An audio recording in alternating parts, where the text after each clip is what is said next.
Boa noite, gente. Sejam bem-vindos a mais um módulo, uma aula do módulo de proteção radiológica.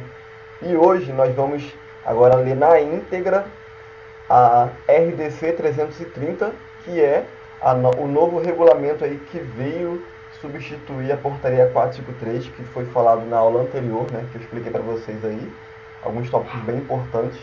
Ela veio substituir essa portaria 453 a partir de dezembro de 2019.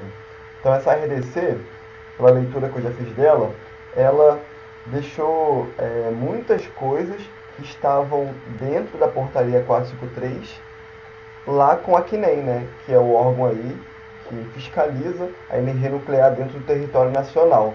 E aí ela só deixou mesmo prevenção, monitoramento, fiscalização, licenciamento, estrutura, né, de um setor de radiologia, como é que deve ser toda essa estrutura organizacional de um setor de radiologia, as competências, funções, designações, então, e outras,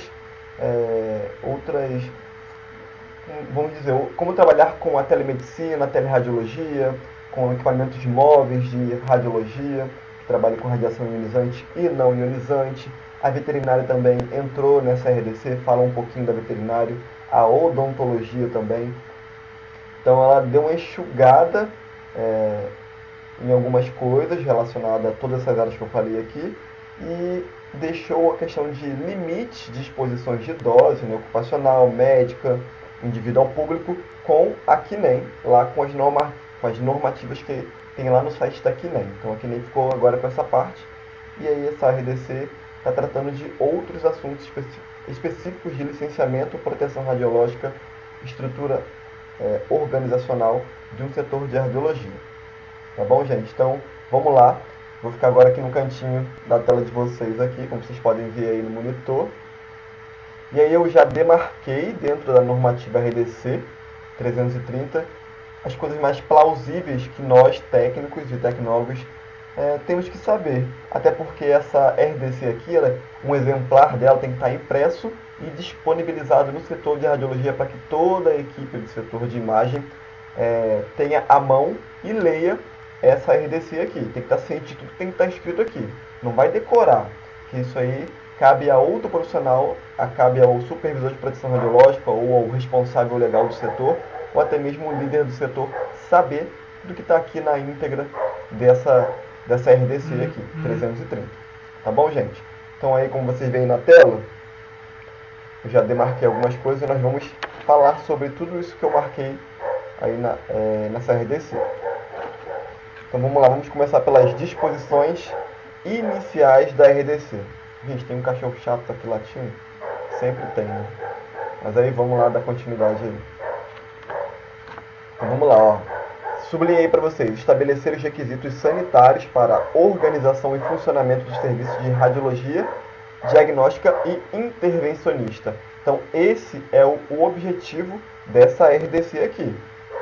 Definir requisitos sanitários organizacional do setor e de funcionamento para que a vigilância, quando for lá, ou para a vigilância liberar uma licença para esse setor de radiologia funcionar. Então, essa a intenção dessa RDC aqui. Vamos lá. Ó. Esta resolução aplica-se a todas as pessoas jurídicas, pessoas físicas de direito público e privado, ou civis ou militares envolvidas como já falei na portaria 453, todas as pessoas jurídicas, militares, civis, de poder público ou privado que fabricam equipamentos de radiologia, comercializam, vendem equipamentos de radiodiagnóstico ou intervencionista, ou também uma instituição de ensino que manipula radiação ionizante para pesquisa. Então, essa RDC abrange todos esses campos de atuação. E aí tem um parágrafo único aqui, ó, incluindo a radiologia veterinária. Os serviços de radiologia veterinária diagnóstico ou intervencionista devem atender ao disposto dessa resolução também, no tocante à proteção aos trabalhadores e aos indivíduos ao público. Então, a radiologia veterinária também vai obedecer a essa resolução aqui, porém, só na parte dos trabalhadores que estão manipulando radiação ionizante e o indivíduo ao público, que é o acompanhante, que vai lá segurar o cachorrinho, a ave, o cavalo, esses animais. Então, essa resolução atende só os profissionais que atuam no campo da veterinária. Tá bom, gente? Então, vamos lá. Vamos lá das definições. Aí aqui, uma parte bem legal. Eles começam a explicar conceitos que vão ser ditos durante toda a leitura da RDC. E eu sublinhei o que é mais voltado para nós aí da nossa área. Então aqui, ó, eles pegaram um pouco de definição de atenção primária, atenção terciária, atenção secundária, que são princípios do SUS.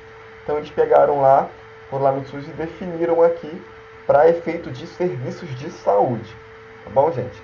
Mas aí eu não sublinhei para vocês aí, só sublinhei conceitos relacionados à nossa área. Vamos lá, levantamento radiométrico. O que é o levantamento radiométrico? É a avaliação dos níveis de radiação nas áreas de uma instalação. Os resultados devem ser expressos para as condições de carga horária máxima mensal, aliás, semanal, também chamado de monitoração diária. Então, o levantamento radiométrico é o que? É a monitoração das áreas ali onde se manipula radiação ionizante. E aí, esse levantamento, esses números de exposição, tem que estar de acordo com a jornada de trabalho do profissional que atua dentro desse setor de radiologia. Então, esse é o chamado levantamento radiométrico, que é relacionado à monitoração diária. E aí, níveis de restrição. O que é o nível de restrição? Condição de serviço de saúde ou de produtos para a saúde que impõem restrições ao funcionamento do serviço ou à utilização dos seus produtos para a sua saúde. Então, o nome já está dizendo, níveis de restrição. Então, aquela área de serviço de saúde ali, ela vai sofrer um determinado nível de restrição relacionado à manipulação de radiação ionizante naquele setor. Tá bom, gente? Ou de tudo ali, todos os produtos que produzem radiação ionizante nesse setor. Profissional legalmente habilitado. O nome também já está dizendo, né? É aquele profissional ali que tem um registro no conselho, a sua formação é de acordo com a função que ele está exercendo para manipular a radiação ionizante ali, no caso aqui, no nosso caso é com a radiação ionizante. Então esse é o profissional legalmente habilitado. E assim vale também para o responsável legal, para o supervisor de proteção radiológica. Então todos eles são profissionais legalmente habilitados a exercer tais funções. Procedimento radiológico, exame diagnóstico ou de utilização intervencionista, né, que são procedimentos do centro cirúrgico, utilizando de radiação ionizante. Então, esses aí são todos os procedimentos que acontecem no setor de radiologia, no raio-x, na tomografia, na mamografia ou no centro cirúrgico lá. Então, todos esses são procedimentos chamados procedimentos radiológicos. Serviços de radiologia diagnóstica ou intervencionista. O que é um serviço de diagnóstico ou intervencionista?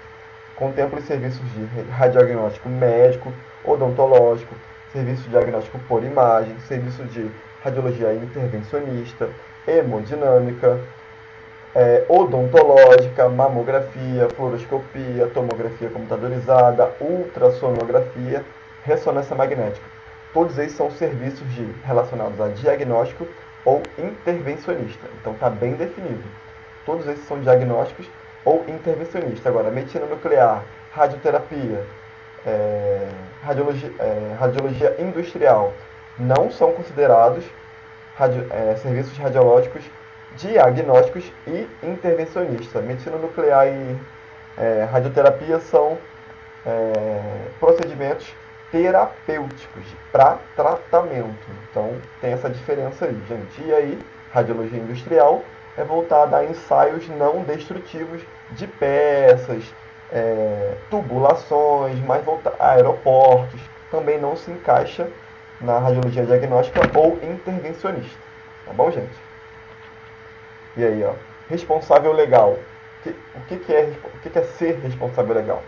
É uma pessoa física investido de poderes legais para praticar atos em nome de pessoa jurídica. Ou seja, aquele profissional ali que ele tem uma empresa no nome dele e ele, tipo, clínica de radiologia, tem um dono. Então esse é o cara responsável legal por essa clínica. Ele é uma pessoa física investido de poderes jurídicos, porque ele tem uma empresa de imagem.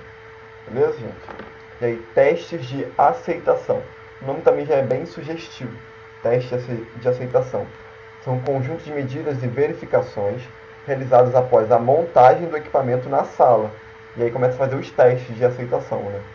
Para testar a conformidade com as características do projeto de desempenho declarados pelo fabricante, bem como os requisitos dessa resolução e das demais normativas aplicáveis.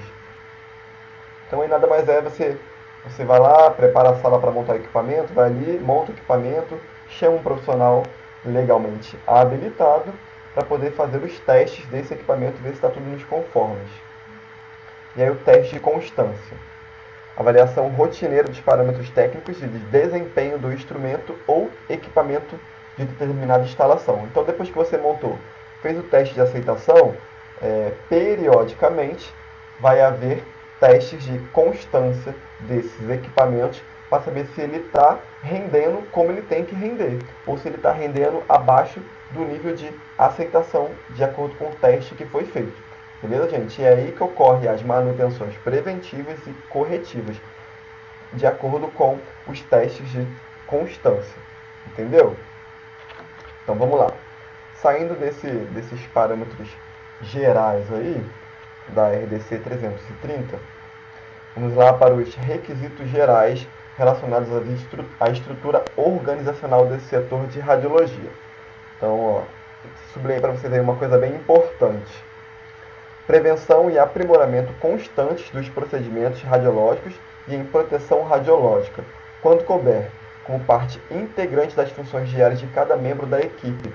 Então, isso tem que ser rotineiro, constante e lembrado a todo tempo. Todas as práticas, prevenções de proteção radiológica, rotinas, protocolos de proteção radiológica tem que ser ali falado, praticado pelo responsável legal, pelo supervisor de proteção radiológica, pelo líder do setor, com a sua equipe toda, para que todos tenham a responsabilidade de colocar em prática a proteção radiológica, com a si mesmo, com os profissionais que estão em volta e com os pacientes que vão ali fazer os exames radiológicos.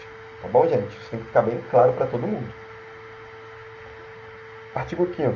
Serviço de radiologia diagnóstica ou intervencionista, que eu já expliquei para vocês lá atrás, deve implementar no mínimo os seguintes programas, além exigidos nas demais normativas aplicáveis. Ou seja, dentro do setor de radiologia tem que agora existir programas de educação permanente, garantia de qualidade e o programa de proteção radiológica. Então aí o responsável legal, juntamente com o seu designado supervisor de proteção radiológica e o seu líder da equipe técnica de radiologia, tem que colocar em prática e criar a proteção de qualidade, que é relacionada à imagem, né?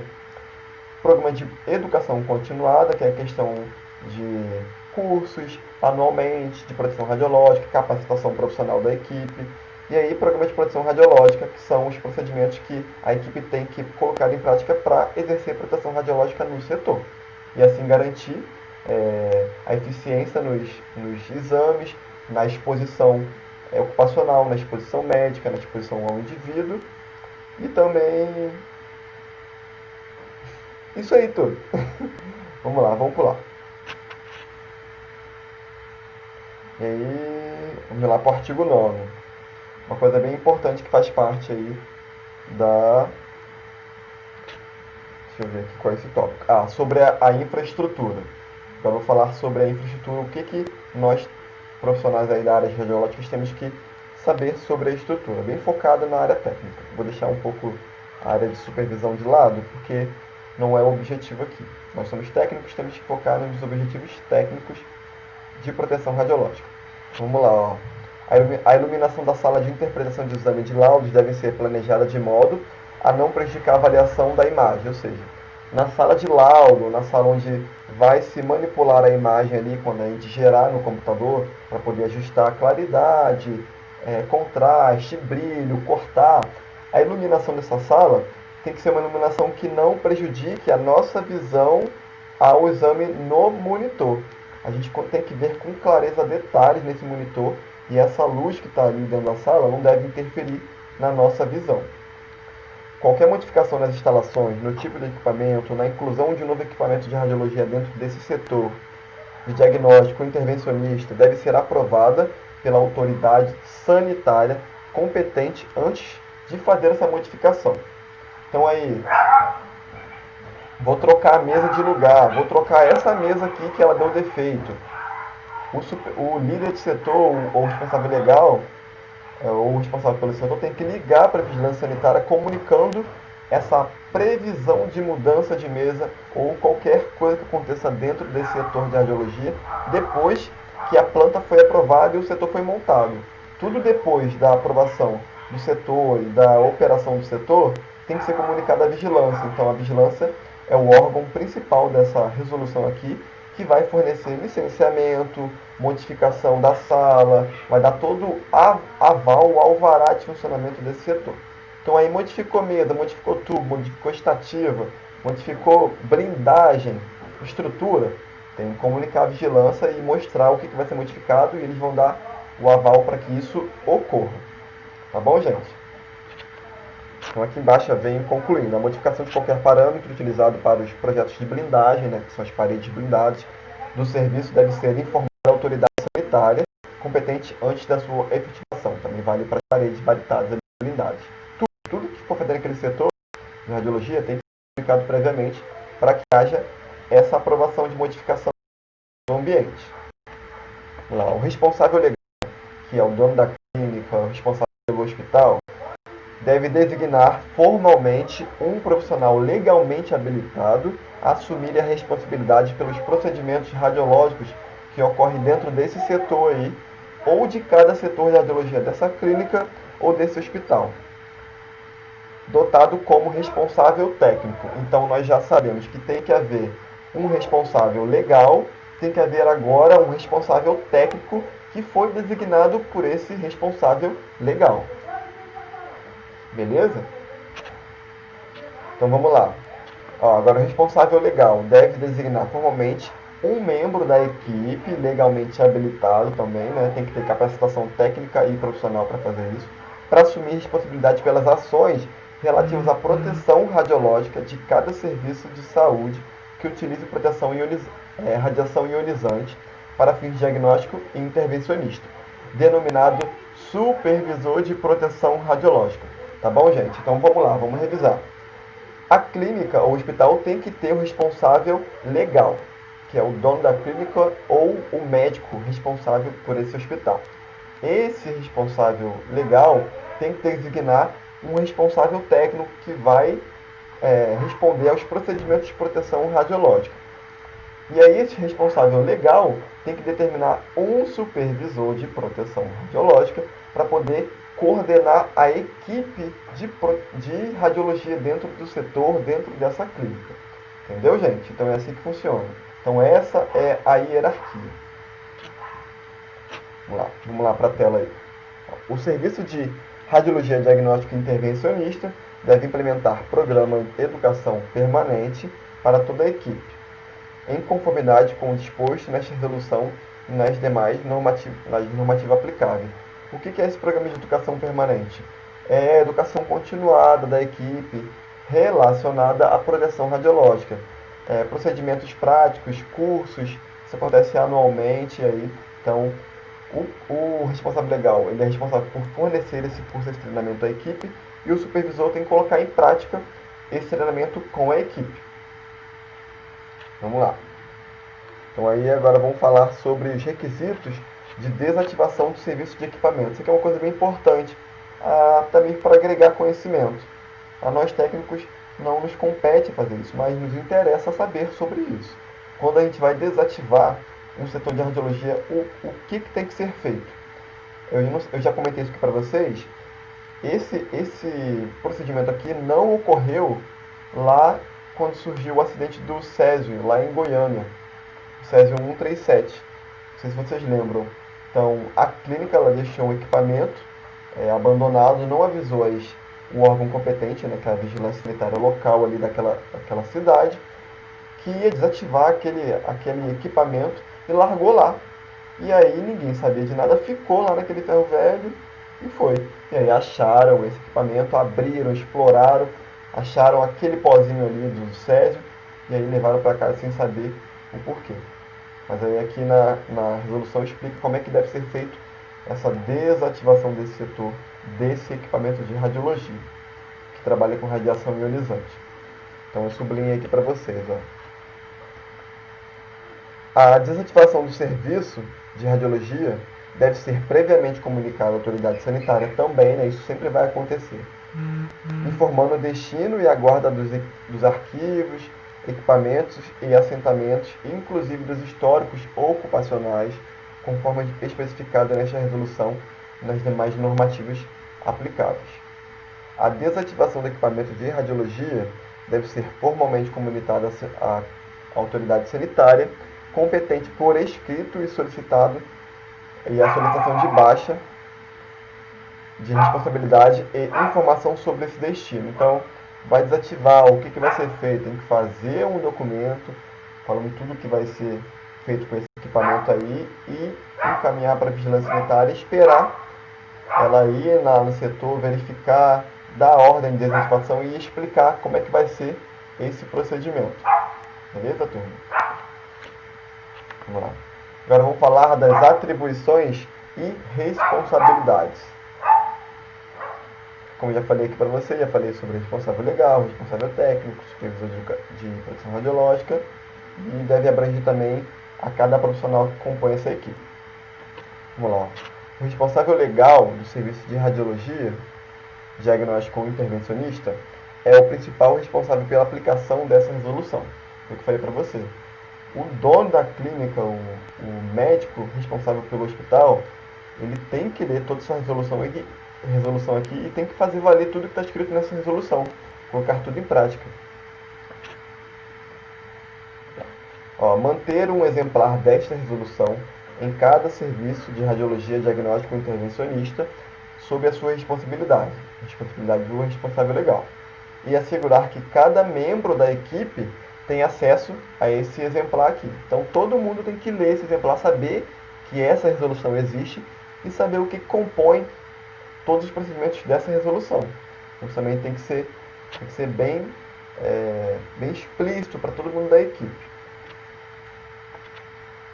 Informar imediatamente ao responsável legal, aqui já abrange todos os membros da equipe, e ao supervisor de proteção radiológica, quando couber, qualquer evento que possa resultar em alteração dos níveis de dose ou aumento de riscos de ocorrência de acidente, assim como qualquer outra circunstância que possa afetar a qualidade ou segurança dos procedimentos em conformidade dessa resolução.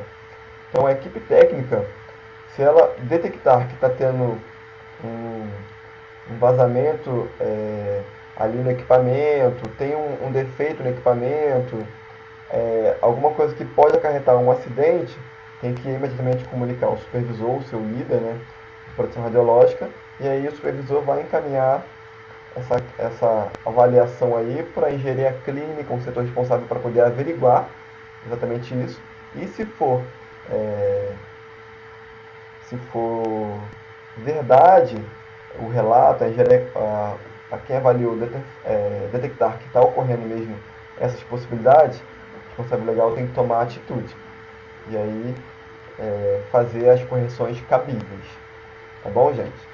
Vamos lá. Quando couber, utilizar o dosímetro individual. Aqui, gente, não é quando couber.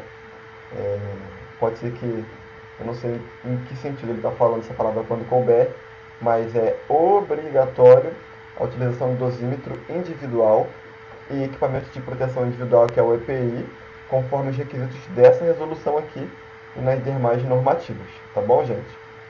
Notificar o responsável legal sua gravidez, no caso das mulheres, né?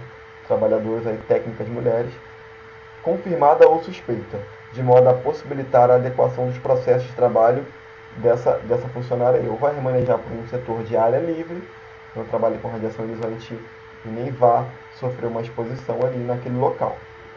Notificar a autoridade sanitária competente o descumprimento desta resolução. Gente, isso aqui é muito grave. Então você, se tem ciência dessa resolução, você leu, você entende um pouco, já falou, comunicou com o seu supervisor de proteção radiológica, não teve como posso dizer, as providências cabíveis. E o seu conselho, lá no conselho de ética, fala que você não pode ser negligente a essas ações aqui. Você não pode se negar a ver aquilo ali e não comunicar.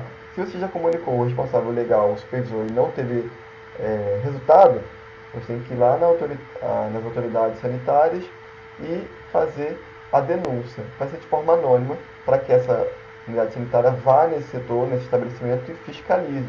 Porque aí, se você ficar calado, você vai estar, como é que se diz, colocando a sua vida, a vida de outros profissionais e a vida dos pacientes em risco. Porque pode ocorrer ali uma radiação de fuga exagerada, uma exposição indevida, e aí essa dose de radiação acaba atingindo todo mundo daquele setor de radiologia. Beleza, gente? Agora vamos falar sobre o programa de garantia de qualidade. Parágrafo 1. Para fins de garantia de qualidade e de segurança dos sistemas, o Serviço de Radiologia Diagnóstica e Intervencionista deve realizar testes de aceitação e de constância, que eu já expliquei para vocês lá em cima, além de manutenção preventiva, manutenção corretiva, conforme estabelecido nos demais normativas aplicáveis, e manter os relatórios e laudos arquivados no serviço. Então foi isso que eu falei para você. Para ter uma garantia de qualidade, tem que fazer o teste de constância, teste de aceitação, manutenção preventiva, manutenção corretiva, manter os laudos de levantamento radiométrico em dia. Então toda essa documentação, todos esses procedimentos fazem com que a gente tenha uma garantia de qualidade dentro daquele setor de radiologia. Vamos lá, agora vamos falar sobre gerenciamento dos processos dentro do setor de radiologia. Então, os procedimentos de radiologia diagnóstica intervencionista devem ser realizados por profissionais legalmente habilitados para tais atividades. Eu já falei para vocês. Então, para ser um supervisor, ele tem que ser legalmente habilitado, tem que ter a sua formação de acordo com a função de supervisor de proteção radiológica, responsável legal também, tem que ter a competência, tudo isso aí. Nenhum procedimento radiológico pode ser realizado a menos que solicitado por profissionais legalmente habilitados. Então aí, os exames radiológicos não podem ser praticados por outro profissional que não tenha o registro no Conselho de Radiologia ou tenha alguma especialização na área de proteção radiológica. Isso aqui acontece muito, não sei se vocês já estão sabendo, nós estávamos com um problema em relação aos biomédicos. Os biomédicos eles estavam sendo contratados para atuar na área da radiologia e com radiação ionizante. Então, tinha uma briga de conselhos, mas a gente conseguiu a gente está conseguindo fazer com que eles não exerçam a função na área da radiologia, a não ser que tenha o registro no Conselho de Radiologia. Fora isso, não pode exercer. Beleza? Vamos lá. Parágrafo único. Os procedimentos radiológicos a que os pacientes serão submetidos devem ser os mínimos necessários para atingir o objetivo pretendido e devem ser consideradas informações previamente capazes de evitar procedimentos adicionais necessários. Então aqui obedece muito o conceito ALARA, tão baixo quanto razoavelmente execuível, ou seja, aplicar procedimentos e a técnica, os procedimentos necessários, a técnica bem baixa, mas não tão baixa que não produz uma imagem de qualidade. Ou seja, vamos expor o paciente uma técnica, uma radiação baixa, e ainda assim vamos produzir uma imagem de qualidade.